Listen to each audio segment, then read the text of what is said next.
Hello, नमस्कार दोस्तों। आइए हम लोग लुसेंट के जीव विज्ञान का चैप्टर 2 कोशिका विभाजन देखते हैं।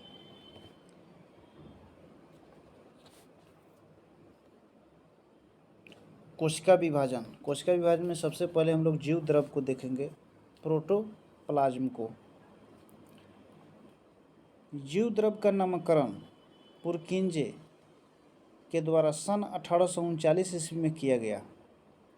यह एक तरल गड्ढा रंगहीन परभासी लसलसा वजनयुक्त पदार्थ है।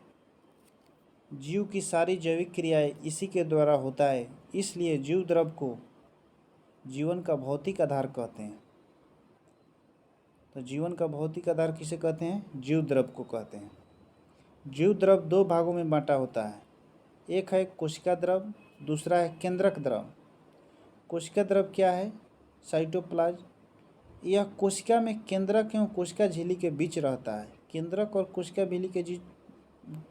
झिल्ली के बीच में उपस्थित होता है कोशिका द्रव। और केंद्रक द्रव न्यूक्लियोप्लाज्म, तो यह होता है कोशिका में केंद्रक के अंदर रहेगा केंद्रक द्रव। कोशिका और केंद्रक के बीच में रहेगा तो कोशिका द्रव। जीव द्रव का 99% भाग निम्न 4 तत्वों से मिलकर बना होता है। कौन कौन है? Oxygen 76%, carbon 10.5%, hydrogen 10%, nitrogen 2.5%।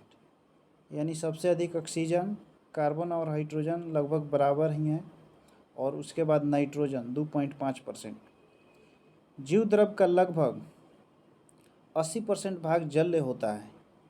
जीव द्रव का लगभग 80% भाग जल होता है। जीव द्रव में कार्बनिक और अकार्बनिक यौगिकों का अनुपात, यानी कहने का मतलब है अकार्बनिक कार्बनिक से थोड़ा बड़ा है तो अकार्बनिक 81 और कार्बनिक 19, यानी 81:19 में मिश्रण होता है। जीव द्रव में अकार्बनिक और कार्बनिक यौगिकों का अनुपात 81:19 होता है। नेक्स्ट देखते हैं कोशिका यानी सेल।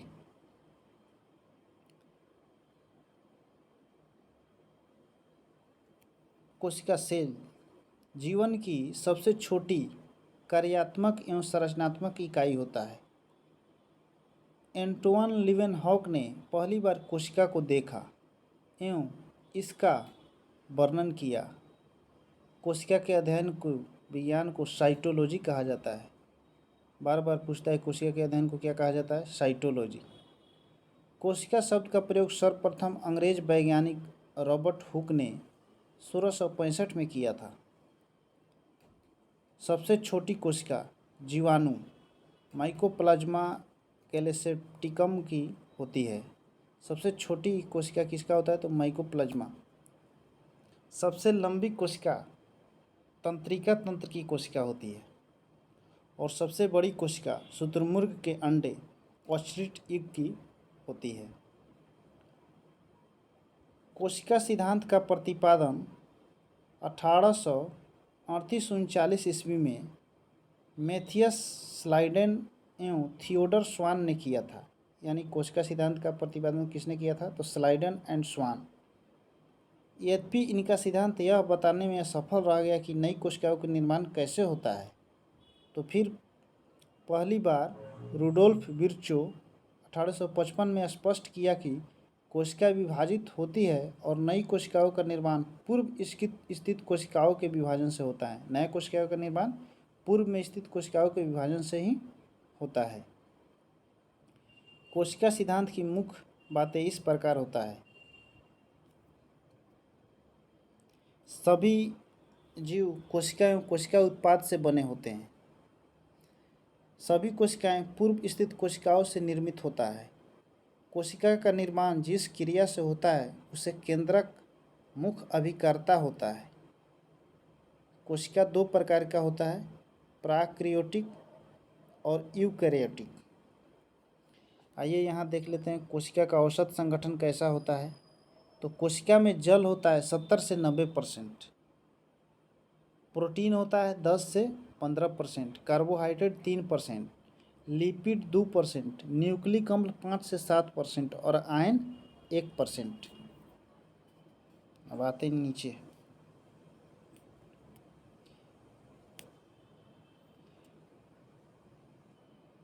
कोशिका दो प्रकार का होता है, एक होता है प्राक्रियोटिक, एक होता है यूकैरियोटिक। प्राक्रियोटिक के बारे में देखते हैं। इन कोशिकाओं में हिस्टोन प्रोटीन नहीं होता है, जिसके कारण क्रोमोटिन नहीं बन पाता है। केवल डीएनए का सूत्र ही गुणसूत्र के रूप में पड़ा रहता है। अन्य कोई आवरण इसे घेरे नहीं रहता है। अतः केंद्रक नाम की कोई विकसित कोशिकांग इनमें नहीं होता है। जीवाणु एवं नील हरित शैवाल में ऐसी ही कोशिकाएं मिलती है। जीवाणु और नील हरित शैवाल में कैसे कोशिका मिलता है? प्राक्रियोटिक कोशिका मिलता है, प्राक्रियोटिक। आइए अब यूकैरियोटिक देखते हैं।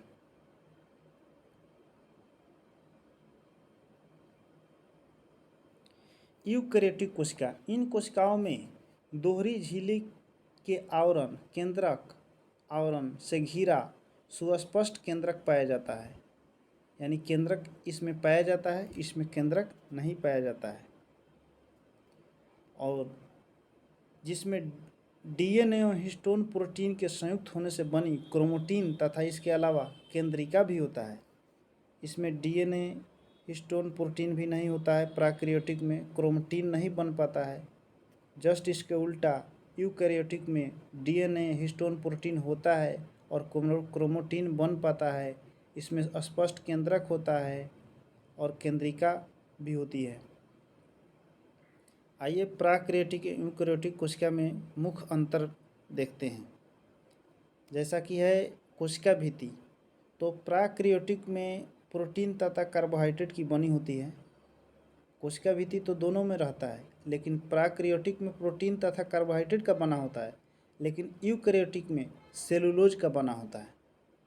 देखते हैं माइटोकॉन्ड्रिया। माइटोकॉन्ड्रिया प्राक्रियोटिक में अनुपस्थित होता है, यानी अनुपस्थित वाला अधिकांश चीज़ प्राक्रियोटिक में होगा और वो इसके विपरीत वो सब यूकैरियोटिक में उपस्थित होगा। जैसे कि माइटोकॉन्ड्रिया अनुपस्थित होता है, लेकिन यूकैरियोटिक में उपस्थित होगा। इंडोप्लाज्मिक रेटिकुलम अनुपस्थित होगा तो प्राक्रियोटिक में और उपस्थित होगा यूकैरियोटिक में। राइबोसोम, इनमें 70 इस प्रकार के होते हैं और यूकैरियोटिक में 80 इस प्रकार के होते हैं। 70 इस प्रकार, यानी कहने का मतलब है प्राक्रियोटिक छोटा और यूकैरियोटिक बड़ा होता है। गोल्जिकाए तो ये प्राक्रियोटिक में अनुपस्थित होगा, लेकिन यूकैरियोटिक में उपस्थित होगा। केंद्रक झिल्ली प्राक्रियोटिक में अनुपस्थित और यूकैरियोटिक में उपस्थित। लाइसोसोम प्राक्रियोटिक में अनुपस्थित और यूकैरियोटिक में उपस्थित। डीएनए एकल सूत्र के रूप में होता है तो प्राक्रियोटिक में, लेकिन पूर्ण विकसित और दोहरे सूत्र के रूप में होता है यूकैरियोटिक में। कसाभिका केवल एक तंतु होता है प्राक्रियोटिक में और कुल 11 तंतु होता है यूकैरियोटिक में। केंद्रिका अनुपस्थित होगा प्राक्रियोटिक में और उपस्थित होगा यूकैरियोटिक में। सेंट्रियोल अनुपस्थित होगा और यूकैरियोटिक में उपस्थित होगा। यानी कहने का मतलब है भाई कि जितना भी चीज़ अनुपस्थित होगा तो सब प्राक्रियोटिक में, और जो भी उपस्थित होगा सब यूकैरियोटिक में। श्वसन प्लाज्मा झिल्ली द्वारा करता है प्राक्रियोटिक, लेकिन माइटोकॉन्ड्रिया द्वारा करता है यूकैरियोटिक। लिंग प्रजनन प्राक्रियोटिक में नहीं पाया जाता है, लेकिन यूकैरियोटिक में पाया जाता है।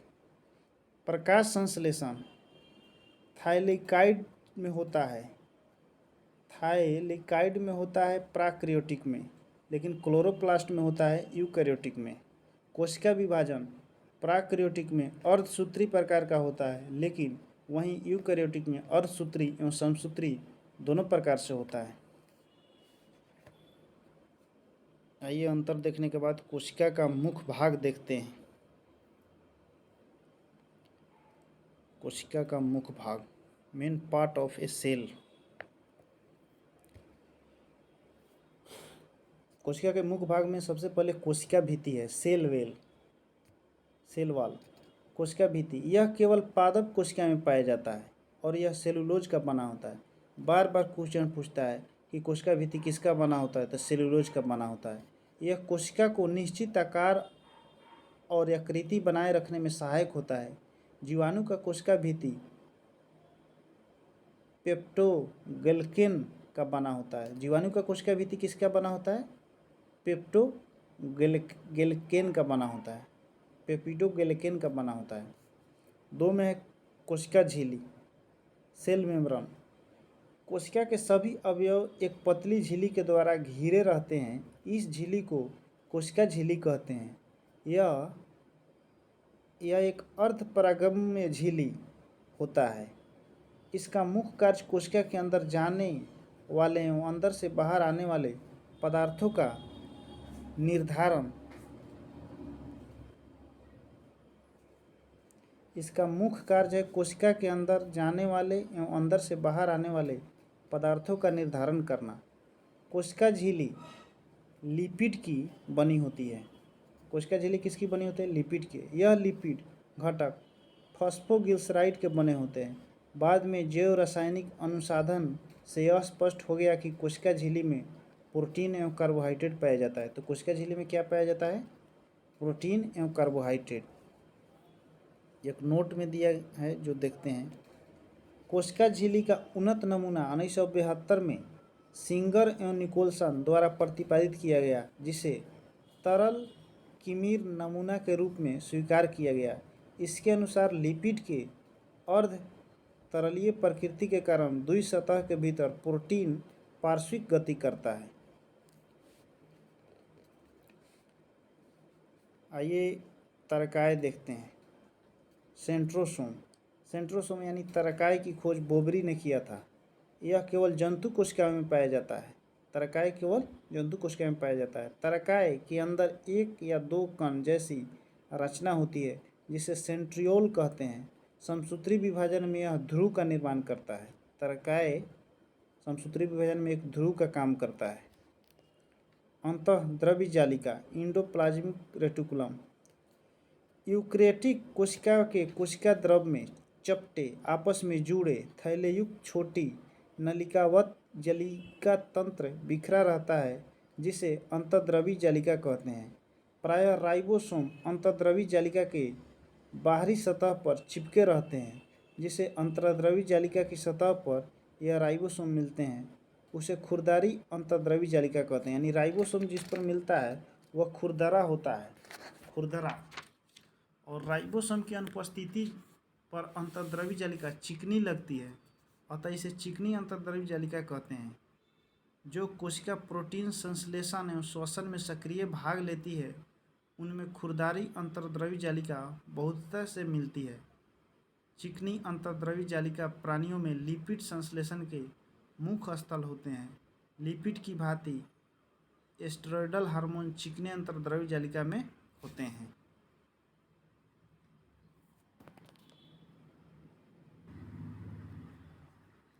तो आज इतना ही रहने देते हैं। इसके नेक्स्ट वीडियो में फिर यहीं से लेकर आएंगे।